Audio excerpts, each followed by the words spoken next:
ताबिरिबा अमदि मिटेंग ताबिरिबसिंगबो अहानबमक्तदा इकाई खुमनजबग लोइनना तारामना ओक्सरी ngasi amuk pumnamakidamukta pujargliba yamna nungairagdaba film asi Amaran hairiba film aduni Amaran hairiba film asi Indian Army gi Rajput Regiment Commission Officer oiba Major Mukund Baradarajan gi asemga punsi warida yumpham oiba film amani mahakna Jammu and Kashmir gi 44 Rashtriya Rifles Battalion da leiringai matamda sathakiba counter terrorism operation amagidamak Ashok Chakra award su phangkraba misakni Amaran ngasigi film asi 2024 chahi sigi October 31st ta release tawkiba Tamil language ki film amani film asi biographical action war amasung adventure da yumpham oiri ngasigi film sin nambada chaurakna crore chani muk sangki aduga film sin hojik fawbada crore chahum kunlom tanba ngamle film sigi rating sing kharadang pallabada IMDb da 10 gi manungda 8.3 Rotten Tomatoes ta 96% amasung Google user singna 98% gi like piriba rating yamna wangba miyamna thoidok hendokna yamna pamnariba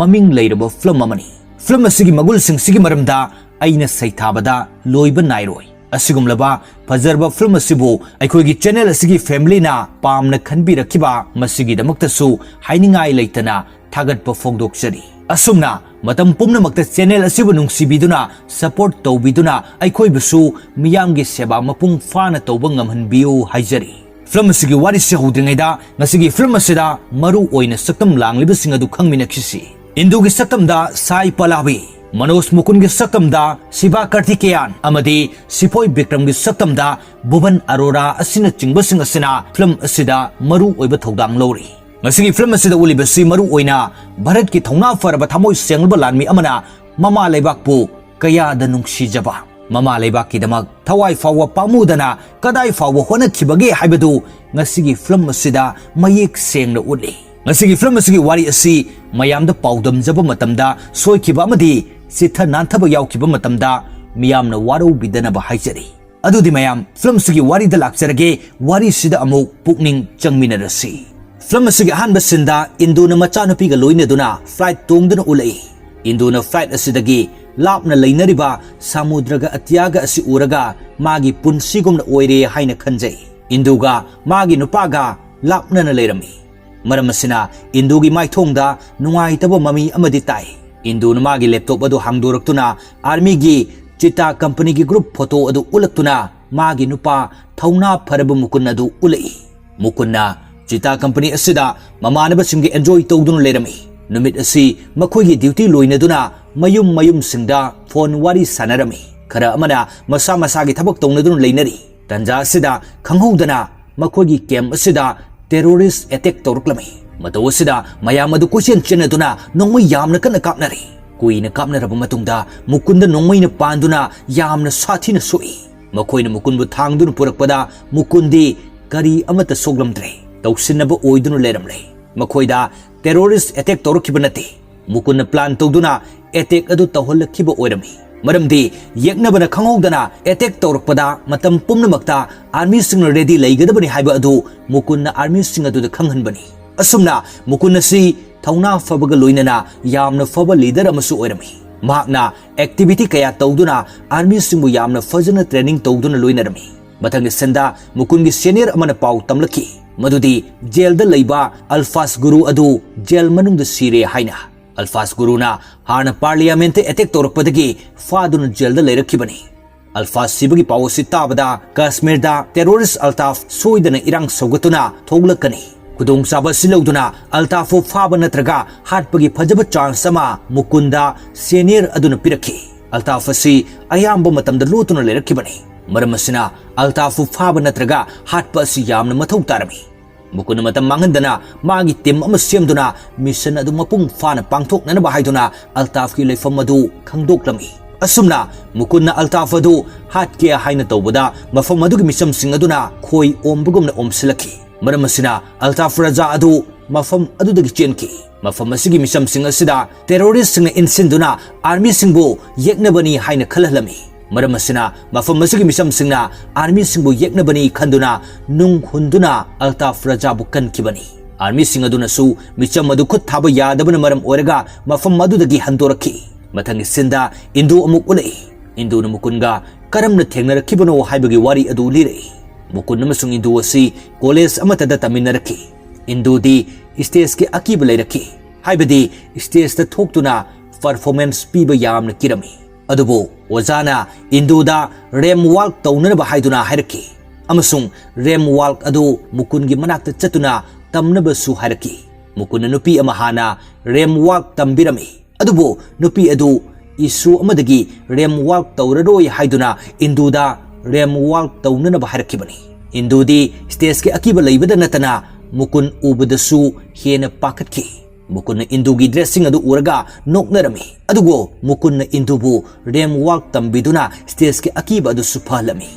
asumna rem walk aduda Indu na sari setuna stage ta tholak padadi mukun mitfam hongdana Indu da adumak yengduna lei rem walk adu Indu na winner oirami Indu na winner oiba adudagi mukun bu Indu na yamna fana khanba horki mukun Indu da yamna fajai haina suhairami Indu na su magi winner oibagi credit adu mukun da pirami mukun na su Indu bu pamba horki makoi ani unaduna koiba chatminaduna wari pumnamak sanaba horki matang asidagi Indu na khanglaki madudi mukun si Indian Army yamna oiningi haiba mukun Indu da haraki mahakna angang oringaidagi hauna Indian Army oigani haina leblakibani haina mukun asumna masagi chap yungba fire amalepa sida Indu di mukun bu hena nungsijarami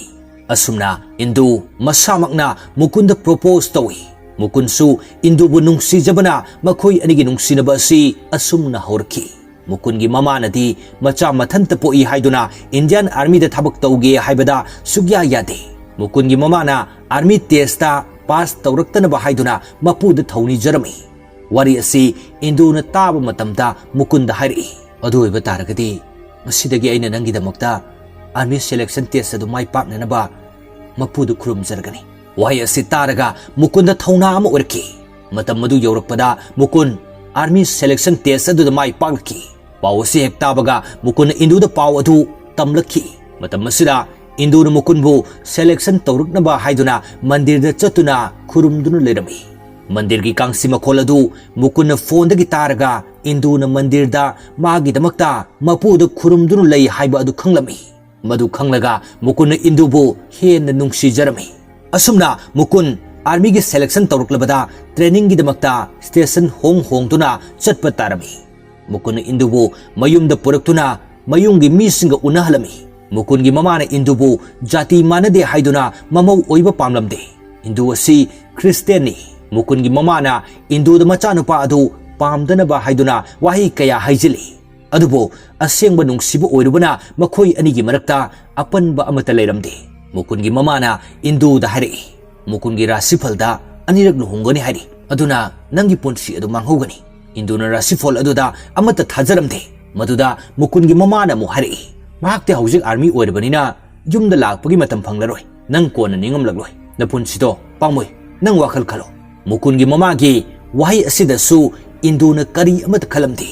mukun gi nungsiba adu tabu thamoi da latun leirami mukun gi training matam yauruktuna training tauba haurami mukun di ahanba numittagi hauduna mamanaba sing awaba tabada mating pangbirami mukun gi asigum laba mataw asida officer aduna su mukun bu thagat pirami Army training asi yamna wabana mukun mikup amma fawa kai thokpa ngamjaramdi nongma Indu na mukun bu unaba training mafam adu lai mukun su tholaktuna Indu ga ngai hak wari sanaramlaga Indu gi lengjumda nga thaduna mamit uisinduna tumtharami matawudu uraga Indu na mukun bu yamna nungsijarami tanja sida mukun gi mama su machabu unaba lai mafam adu yaurakpadadi mukun Indu gi lengjumda nga thaduna leibadu uraga sauninglami adubo Indu na karisu khalamde asengba nungsiba oirubana asengba nungsiba gi makhutta yeknaba lising kaya maithi haibadu mikupsida thoklare mukun nasu Indu bu thamoi sengna nungsiba du uraga mama nasu Indu bu adumak nungsiba horki namit asida mukun Indu da hari agi training asi loitringai da nayumda igi maram da hodoklo training loibaga luhongnaba Indu na thamoi da jingnaba amaga loinana mukun gi wa adu hoi haina yarami adubo Indu khangi madudi mayungi mina mukunga magagi mari asi yarakloi haiba maramdi mukun asi Army oibana ꯃꯊꯪꯒꯤ ꯁꯤꯟꯗ ꯏꯟꯗꯨꯅ ꯃꯌꯨꯝꯗ ꯂꯥꯛꯇꯨꯅ ꯃꯨꯀꯨꯟꯒꯤ ꯃꯔꯝꯗ ꯋꯥꯔꯤ ꯑꯗꯨ ꯍꯧꯗꯣꯛꯄ ꯃꯇꯝꯗ ꯃꯄꯥꯅ ꯌꯥꯔꯛꯈꯤꯗꯦ ꯑꯃꯁꯨꯡ ꯃꯨꯀꯨꯟꯒ ꯃꯔꯤ ꯂꯩꯅꯕ ꯌꯥꯔꯣꯏ ꯍꯥꯏꯅ ꯊꯤꯡꯂꯛꯈꯤ ꯏꯟꯗꯨꯅ ꯄꯨꯝꯅꯃꯛ ꯑꯣꯏꯗꯨꯅꯁꯨ ꯃꯨꯀꯨꯟꯕꯨꯗꯤ ꯊꯃꯣꯏ ꯁꯦꯡꯅ ꯑꯗꯨꯃꯛ ꯅꯨꯡꯁꯤꯗꯨꯅ ꯂꯩꯔꯝꯃꯤ ꯏꯟꯗꯨꯅ ꯃꯌꯨꯝꯒꯤ ꯄ꯭ꯔꯣꯕ꯭ꯂꯦꯝ ꯑꯁꯤꯕꯨ ꯃꯨꯀꯨꯟꯗ ꯈꯪꯍꯜꯂꯝꯗꯦ ꯃꯔꯝꯗꯤ ꯃꯨꯀꯨꯟꯅ ꯇ꯭ꯔꯦꯅꯤꯡ ꯇꯧꯕꯗ ꯀꯥꯏꯗꯅꯕ ꯍꯥꯏꯗꯨꯅ ꯑꯁꯨꯝꯅ ꯃꯇꯝ ꯈꯔ ꯂꯩꯔꯒ ꯃꯨꯀꯨꯟꯒꯤ ꯇ꯭ꯔꯦꯅꯤꯡ ꯂꯣꯏꯗꯨꯅ ꯃꯨꯀꯨꯟ ꯂꯦꯐꯇꯅꯦꯟꯠ ꯑꯣꯏꯔꯝꯃꯤ ꯃꯨꯀꯨꯟꯅ ꯑꯍꯥꯟꯕ ꯗ꯭ꯌꯨꯇꯤ ꯁꯦꯟꯇꯔ ꯆꯠꯂꯝꯗꯥꯏꯗ ꯏꯟꯗꯨꯒ ꯃꯈꯣꯏ ꯑꯅꯤ ꯈꯨꯗꯣꯞ ꯑꯃꯃꯝ ꯁꯤꯟꯅꯔꯝꯃꯤ ꯏꯟꯗꯨꯅ ꯃꯨꯀꯨꯟꯗ ꯃꯌꯨꯝꯅ ꯌꯥꯗꯕꯒꯤ ꯋꯥ ꯑꯗꯨ ꯍꯥꯏꯗꯣꯛꯂꯝꯗꯦ ꯃꯗꯨꯒꯤ ꯃꯍꯨꯠꯇ ꯏꯟꯗꯨꯅ ꯄꯥꯁꯄꯣꯔꯠ ꯐꯣꯇꯣ ꯑꯃ ꯄꯤꯗꯨꯅ ꯕꯦꯒꯇ ꯍꯥꯞꯂꯒ ꯑꯗꯨꯝ ꯊꯝꯒꯅꯤ ꯍꯥꯏꯌꯨ ꯍꯥꯏꯅ ꯃꯨꯀꯨꯟꯗ ꯋꯥꯁꯛꯀꯜꯂꯝꯃꯤ ꯃꯨꯀꯨꯟꯁꯨ ꯐꯣꯇꯣ ꯑꯗꯨ ꯂꯧꯗꯨꯅ ꯃꯥꯒꯤ ꯕꯦꯒꯇ ꯍꯥꯞꯇꯨꯅ ꯏꯟꯗꯨꯗ ꯌꯦꯡꯍꯟꯗꯨꯅ ꯁꯤ ꯑꯣꯏꯔꯗꯤ ꯌꯥꯔꯕ꯭ꯔꯥ ꯍꯥꯏꯅ ꯍꯪꯂꯝꯃꯤ ꯑꯁꯨꯝꯅ ꯃꯈꯣꯏ ꯑꯅꯤ ꯌꯥꯝꯅ ꯅꯨꯡꯁꯤꯅ ꯕꯤꯗꯥꯏ ꯄꯤꯅꯗꯨꯅ ꯃꯨꯀꯨꯟꯅ ꯃꯃꯥꯗ ꯃꯥ ꯍꯜꯂꯛꯇ꯭ꯔꯤ ꯐꯥꯎꯕ ꯏꯟꯗꯨꯕꯨ ꯁꯦꯟꯅꯗꯨꯅ ꯂꯩꯅꯕ ꯁꯤꯟꯅꯔꯝꯂꯒ ꯇ꯭ꯔꯦꯟ ꯇꯣꯡꯗꯨꯅ ꯀꯥꯁꯃꯤꯔꯗ ꯆꯠꯈꯤ ꯃꯨꯀꯨꯟꯅ ꯆꯠꯈ꯭ꯔꯕ ꯃꯇꯨꯡꯗ ꯃꯇꯝ ꯈꯔ ꯂꯩꯔꯒ ꯏꯟꯗꯨꯒꯤ ꯀꯣꯂꯦꯖꯁꯨ ꯂꯣꯏꯔꯛꯂꯝꯃꯤ ꯑꯗꯨꯕꯨ ꯏꯟꯗꯨꯅ ꯃꯌꯨꯝꯗ ꯍꯟꯗꯅ ꯃꯐꯝ ꯑꯗꯨꯗ ꯑꯗꯨꯃꯛ ꯊꯕꯛ ꯇꯧꯗꯨꯅ ꯂꯩꯔꯝꯃꯤ ꯑꯁꯣꯝꯗ ꯃꯨꯀꯨꯟꯅ ꯀꯥꯁꯃꯤꯔ ꯕꯣꯔꯗꯔꯗ ꯗ꯭ꯌꯨꯇꯤ ꯇꯧꯗꯨꯅ ꯂꯩꯕ ꯑꯗꯨ ꯎꯠꯂꯛꯏ ꯑꯍꯤꯡꯒꯤ ꯃꯇꯝꯗ ꯃꯈꯣꯏ ꯕꯣꯔꯗꯔ ꯑꯗꯨꯗ ꯁꯤꯒꯅꯦꯜ ꯄꯤꯅꯗꯨꯅ ꯗ꯭ꯌꯨꯇꯤ ꯇꯧꯗꯨꯅ ꯂꯩꯔꯝꯃꯤ ꯉꯥꯏꯍꯥꯛ ꯂꯩꯔꯒ ꯔꯦꯐ꯭ꯔꯤ ꯈꯣꯡꯂꯛꯇꯨꯅ ꯁꯤꯒꯅꯦꯜ ꯄꯤꯔꯛꯂꯝꯃꯤ ꯃꯨꯀꯨꯟꯅ ꯔꯦꯐ꯭ꯔꯤ ꯃꯈꯣꯟ ꯑꯗꯨ ꯇꯥꯔꯒ ꯑꯇꯣꯞꯄꯗ ꯑꯃꯨꯛ ꯁꯤꯒꯅꯦꯜ ꯄꯤ ꯉꯥꯏꯍꯥꯛꯀꯤ ꯃꯇꯨꯡꯗꯗꯤ ꯔꯦꯐ꯭री मखोन अदु तारखिद्रे मुकुन यामना चिंगनरदुना मफम अदुदा येंगबा लाकपदा आर्मी अदु टेरोरिस्ट ना हातोकपगी सीदुना लेरमी मदु उरगा मुकुन कोइथी थीरदुना टेरोरिस्ट अदु हातोकलमी टेरोरिस्ट अदुना जाली कक्तुना बॉर्डर अदु लानसिलखिबनी असुमना अहानबा ड्यूटी असिदा खुदोंथिबा थौदोक असिना मखोइदा पारा अमा तंबा हौखि था 19 गी मतुंगदा मुकुन अतोपा मफम अमदा ट्रांसफर लाई मफम असिदा मुकुन्ना मागी जूनियर सिंबु ट्रेनिंग तौरुनबा हाइदुना थारखिबनी अतोपा सिन अमदना इंदुगी मपाना मयुमदा इंदु हलक्त्रे हाइदुना मुकुनगी मयुमदा लाक्तुना मुकुनगी ममा मपादा इंदु अमदि मुकुनगी मरी असि यारोई हाइना हाइरमी अदुगा इंदुसु मफम असिदा लेरमगनी कदाइनो हाइना हंगबदा मुकुनगी ममाना इंदुदी सिदा लेते हाइना खुमलई तंजा सिदा इंदुदी करी अमत खंगदना रूमदगी थोलक्तुना लाकपदा मपागा थेंगई अकनबा वा हाइदुना मपाना इंदुबु मफम अदुदगी मयुमदा पुदुना चटखी इंदुगी युंगी मिसिंगना इंदुबु अतोपदा लुहोंगनबा कन्ना हाइरमी मसिदा इंदुना उपाय लेत्रदुना मुकुंदा पावसि तमलखी मुकुंदा पावसि तारगा इंदुदा ओइना यामना साउना हारि अइना आर्मी ओइबदा इकाई खुमनबा ngamdaba मिसिंग अदुदा अइना करमना लाक्तुना नंगबो अइंगोंदा पियु हाइजगदौरिबनो नंगना नंगी नयुंगी मिसिंग अदु याहनबा ngamdaba natro फरे अदुदी अइसु करीमता उपाय लेत्रे असुमना हाइरक्तुना फोन अदु कलखी मुकुंना फना साउरबसु इंदुदी मुकुंबु अदुमक थामोइदा लातुना नुंगसिजै थौदोक असिदगी इंदु निंगबा काइरमी अदुगा मयुमदा अचेतप फिरेप लौदुना मुकुंगी नुपी ओइरबनी अदुना कना अमतना अइगी लुहोंगबगी मरमदा हाइरकनु अयुम असिदा अदुमक लैगनी अतोपदसु लुहोंगलोय हाइना हारि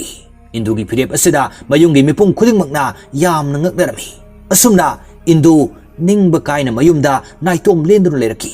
मतम खर लेरगा क्रिसमस नुमित यौरुक्तुना इंदुगी मयुमदा सेलेब्रेशन तौननबा सेम सारमी अदुबो इंदुदी मदु अमत याउदना अचिकपा थीदुना अवाबा खांगलगा लेजरमी कुइना पाउ फाउना रुद्रबा मतुंगदा मुकुनसु इंदुगी मरा लेते खंगदुना सुती लाकपदा इंदुगी मयुमदा लाई अदुगा इंदुगी मपादा यामना फजना हाइजै मुकुनगी खोंजल ताबदा अवाबतन सरुक ओइरबी इंदु मागी रूमदगी थोगलई मुकुनगी सकफम उबदा लांगतकनरबा थामोइना खांबा ngamjaramde मुकुनना इंदुदा लाले हाइना हाइजै इंदुनसु मुकुनगी नुंगसिबा अदुदा अवाबा पुमनम कोकचै मखोई अनिगी मतवदु उरगा इंदुगी मपाना यारमदबा अदु यारकी असुमना मखोई मसेल यानदुन इंदु अमसुंग मुकुन लुहोंगलमी लुहोंगलबा मतुंग असिदा मुकुन प्रमोशन फंगलदुना कैप्टन ओइरे इंदु अमसुंग मुकुन यामना नुंगसिनना लेमिनरमी मखोई अनिगी मचानुपी अमसु फंगजरे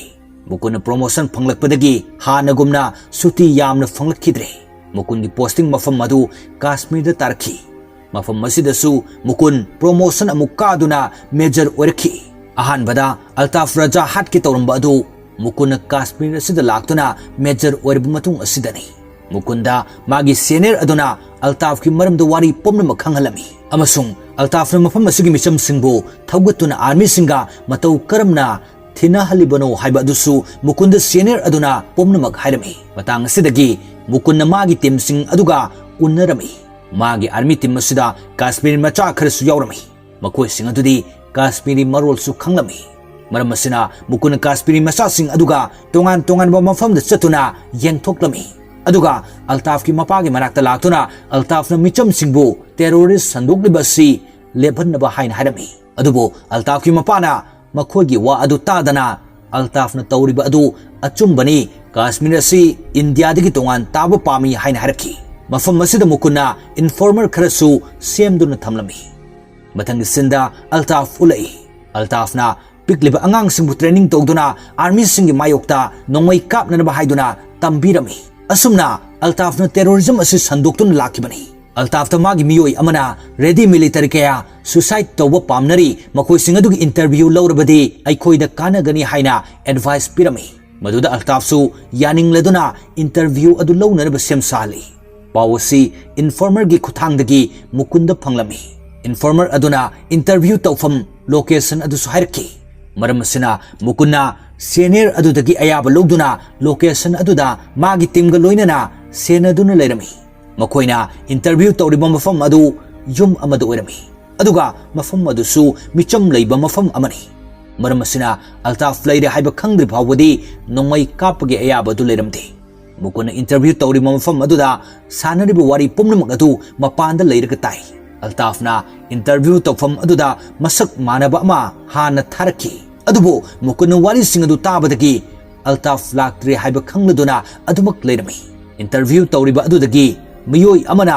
मिलिटरी पंदुना वहंग हंगलकी मतम मदुदा अल्ताफ थोगलकी अल्ताफना नुपा अदुदा चिंगनरदुना फिरोल लौथोखंदुना चेक तौबदा मागी हक्सांगदा लोना माइक हापतुना यावरमी मरम असिना मुकुन वारी सिंग असि असुमदा ताबा ngamlibani हाइरिबा मफम असिदा मुकुन थारकिबा आर्मी सिंगसु यावरमी अल्ताफना मदु खंगलकपदगी मई हौना साउदुना आर्मी सिंग अदु हाटके तौबदा मुकुन मागी टीम अदुगा लोइनदुना थोगलकी अमसुंग अल्ताफना हाटके तौरंबा आर्मी सिंग अदुसु लोइनमक कलमी थौदोक असिदा मियाम अदु कोइचेन चेनदुना नोंमै कापनरमी मफम असिदगिसु अल्ताफ अदु चेननबा कन्न होनै अदुबो मुकुन्ना हाना प्लान तौखिबना चेनफम लेरमदे मिचम मियाम अदु अमुक आर्मी सिंगदा नुंगना थोमलई अदुबो मुकुन्ना पुमनमक हाना थौरांग तौदुना मिसम सिंग अदु आर्मी सिंगना ngathokhalami अदुगा अल्ताफु फादुना हातोक्लमी असुमना मुकुन्ना यामना फजन प्लान तौदुना कुइना थिरक्लबा अल्ताफु हातोक्लमी मुकुन्ना मतौ करमना प्लान तौदुना अल्ताफु थोखलखिबनो हाइबा अदु अमुक सेंगना उलखी थौदोक असिगी मतुंगदा इंडिया गवर्नमेंटना मुकुंदा अवार्ड पीदुना इकाई खुमनरमी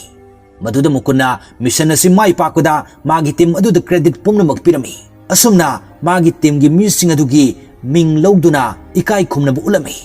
मुकुन यामना थमोय सेंगबा मागी टीम सिंगबु रेस्पेक्ट तौबा अदुगुमलबा मेजर अमा ओइरमी नाकलमदना अल्ताफ की असिबक चांग अदु पुथोक्तुना अवाबा फोंदोक्नरमी अल्ताफ सिरबा मतुंग असिदा अल्ताफ की महुत सिन्ननबा असिफ कौबा अमा अमुक थोगलकी असिफना मयाम अदुदा अल्ताफ हाटपगी लमन खुंगनी हाइदुना थाजब पिरमी अल्ताफ की मियोई साब लतीफना मुकुन की मतिंग यामना पांगलकी महाकी मतिंगदगी मुकुन अल्ताफ हाटकिबनी मरम असिना मुकुन लतीफ की मनाक्ता लाक्तुना अल्ताफ हाटपगी फंगबा पैसा सिंग अदु पीबा लाक्तमी मदुदा लतीफना पैसा अदु लौरमदे अदुगा मुकुंदा हरी अइना तौखिबा सिंग अदु पैसागी नते अइगी इनावगिदमक्तनी मखोइना मरम ओइरगा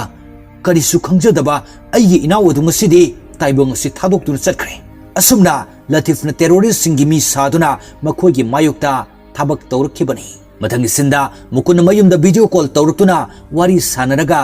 ममागा मपागदा अफबा फ्लैट अमा येंगु लौननबा हाइन हरकी मथंगी सिंदा लतीफ की मयुमदा आसिफ लाई अदुगा लतीफता चिंगनरदुना वहंग पाहुंग तौई आसिफना लतीफता असेंगबा हाइद्रबदी नयुम मई थादोक्तुना लोइनमक हाटकनी हाइन किहनबदगी लतीफना उपाय लेतना हाइदोखी मदुदी मुकुनगिदमक्ता अइना इन्फॉर्मर ओइबनी हाइना आसिफना मई हौना साउदुना लतीफु यामना तमथिना हातोक्नमी अदुगा असिबक चांग अदु थोंग अमगी मखादा यादुन थमलमी मदु उरगा मियाम मदुगी थमोइदा अकीबा पोक्तुना आर्मी सिंगी मतेंग तौदनबा हाइदुना मुकुन लतीफ की पाव अदु तारगा यामना नुंगाइरमदे अदुगा मसिमसु खंकी मधुदी अल्ताफ सीख्रब मतुंगदा अल्ताफ की महूत सिंदुना अतोप मियोई अमा लाक्ते हाइबा मुकुन्ना लतीफ की अरोइब मथौ मंगम अदु पांगथोक पिरमी लतीफ की मथौ मंगम अदुदा काश्मीर की मियोई अमता याउब लाखिदे मरमदी आसिफ की अकीबदगी मुकुन्ना लतीफ की मथौ मंगम अदु पांगथोकलब मतुंगदा लंबीदा हलकपदा इंदुगा फोन वारी सानरमी तंजा असिदा आसिफना मागी खोंबुसिंग लोइनना अटैक तौरखी नोंमैगी खोंजल अदु ताबदा इंदुदी यामना पाखलमी तौफम मत खंगदना यामना कपलमी असोमदना आसिफना नोंमै लेप्तन कापसिलकपदा आर्मी सिंग अदु अशोक अपन यामना यावरमी अरोइबदा टेरोरिस्ट सिंग अदु मफम अदुदगी चटनखी थौदोक असिदा मुकुन्ना आसिफ की मसकसु उहौई आसिफना मुकुन की टीमदगी आर्मी अमसु फादुन पुखी फादुन पुख्रिब मियोई अदु काश्मीरी अमसु अरमी मुकुन उपाय लेतना असिब आर्मी सिंग अदु पुदुन लाखी इंदुदसु अरोइबददी मुकुन वारी सिंग अदु लीदुन खंगहलखी असोमदन आसिफना आर्मी अमा फाखिब अदु मिचम मयाम अदुगी ममांगदा हातुन परा अमा तंबीब पामलमी मदुदी काश्मीरी अमता इंडियन आर्मी द जॉइन तौब यारोई हाइना आसिफना आर्मी अदु हातबिदा पुंग निपान की मतम थादुना इंडियन आर्मी सिंगदा ngamlabadi kanba lau haina hairami asomdana mukunna phakriba army adugi maramda khallaga yamna nungairamdi maram asina mukunna senior adudagi permission loduna magi team ama semduna jingnaba miyoi khudingmak fananaba order torumi maramdi makhoidagi clue amatang fanglabasu mateng oigani haina asomdana asif adu thabak amagi border nakanda base amada chatpatarmi somdana asif ki mapa adu mukungi manakta lai aduga asifna tawriba asida aigi apamba amata yaude maram asina aina na khoigi mateng oigadra khandurun lakpani haina hairami aduga asifna phakraba army adu asifna kadaida thambage haibadu haidoklami aduga asif ki plan sing adusu mapana mukunda hairami asomda asifna miyam mamangda army adu manga kaktuna hatna basem sarami mayam marak adudagi angang ama asifna kaukhatuna thang ama piraga mangak adu kaktuna hatu haina hairami angang aduda thang adu piduna mathuna haplami karisu khangjadriba angang adu makuta thang adu paidun leplami mukuna magi timga loina duna asifna fakiba army adu kanba lagami aduga army adu bu kanduna nongmai kapna duna puraga lakhi makoina halakpada lambida yamlaba micham kayana thattuna nung thaduna chalhalamde talak asida senior adu laktuna mating tawduna mukun amadi atai army sing adu puduna lakhi mukuna permission lobada senior aduna ayaba pirakhide adubo mukuna army adu kandaba yade haina lakhibani mukungi thong aduda senior aduna apology letter ama ihalami aduga misham sing aduga lainariba mari adu hena fagatna bahaiduna mukund sinarami masigi matungdagi mukuna angang singbo lairik takpiduna army singi afa afa wari liduna misham singa yamna nungsinana leiba horoki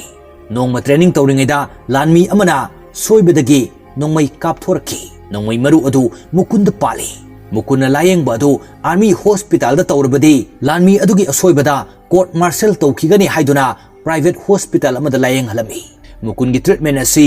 indugi mapana tawrami mukunda indugi mapana hari ai sohana army hospital la thabak tawrami masigi maramda yumda kanada soidokide mafam maduda asokpa army singadu aina ubada aigi isanopi adu army da thajana kidabani adubo nangna numit aduda army uniform setuna isabu haiba lakhi maramaduna aisu thingbangum kidabani wahi asidagi aikhoina khangi madudi indugi mapasu army singbo respect yamna tawi haibado mukungi treatment gi matung ina suti phangduna mayumda leirami mukunna magi treatment gi matang adu lot silami adubo induna khanglaki madu khanglaklaga indu yamna kaplami aduga hari nangna ingondagi lapna lekhrabasu nangi nungsibabu ningsingdur punsi asi lienba ngamkhigani aduga